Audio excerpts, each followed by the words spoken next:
البتہ اس روئے ارض پہ ایک شخص ایسا ہے کہ جس کے پیچھے نبی صلی اللہ علیہ وآلہ وسلم نے نماز پڑھی ہے، بلکہ اگر کہا جائے اس روئے ارض پہ کوئی غیر نبی ایسا نہیں ہے کہ جس کے پیچھے کسی نبی نے نماز پڑھی ہو سوائے ایک شخص کے، اور وہ ہیں سیدنا عبد الرحمن بن عوف رضی اللہ تعالی عنہ وعلیہ السلام۔ ان کے پیچھے آپ صلی اللہ علیہ وآلہ وسلم نے نماز پڑھی، اور یہ حدیث صحیح مسلم کے اندر کتاب الطہارہ چیپٹر میں انٹرنیشنل نمبر کے مطابق 633 ہے۔ یہ نمبر مجھے اس لیے یاد ہو گیا کہ میں اکثر لوگ سوال پوچھتے رہتے ہیں، تو جو اکثر پوچھی جانے والی چیزیں نا وہ مجھے یاد رہ جاتی ہیں۔ 633 صحیح مسلم میں مغیرہ ابن شعبہ رضی اللہ تعالیٰ عنہ کہتے ہیں کہ ایک سفر کے دوران، اس حدیث کے الفاظ ہیں، میں نبی صلی اللہ علیہ وآلہ وسلم کے ساتھ تھا، ہم لوگ باقی اصحاب سے کچھ پیچھے رہ گئے، یعنی سفر میں جا رہے تھے، کچھ قافلے آگے تھے کچھ پیچھے، تو میں نے نبی صلی اللہ علیہ وآلہ وسلم کو پہلے استنجے کے لیے پانی دیا، اس کے بعد آپ صلی اللہ علیہ وآلہ وسلم کو میں نے وضو کروایا۔ کہتے وضو کرتے وقت آپ صلی اللہ علیہ وسلم نے جب چہرہ مبارک دھویا، اس کے بعد ہاتھ دھونے لگے تو آپ کی یہ کرتے کی جو آستین تھی نا، یہ اتنی تنگ تھی کہ یہ کونیوں سے اوپر نہیں جا رہی تھی، تو آپ صلی اللہ علیہ وسلم نے اپنا کرتا مبارک اس کی آستینیں یوں نکال کے نا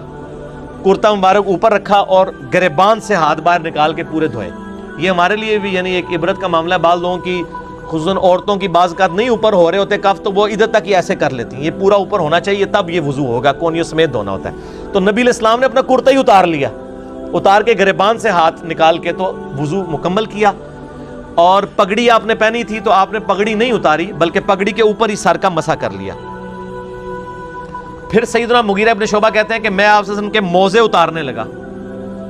آپ نے پہنے ہوئے تھے موزے، تو کہا کہ انہوں نے فرمایا آپ صلی اللہ علیہ وآلہ وسلم نے کہ میرے موزوں کو چھوڑ دو، میں نے یہ طہارت کی حالت میں پہنے تھے، کیونکہ جب آپ ایک دفعہ وضو کر کے موزے یا جرابیں پہن لیں، مسافر 3 دن اور 3 رات تک صحیح مسلم میں آتا ہے 639 نمبر حدیث میں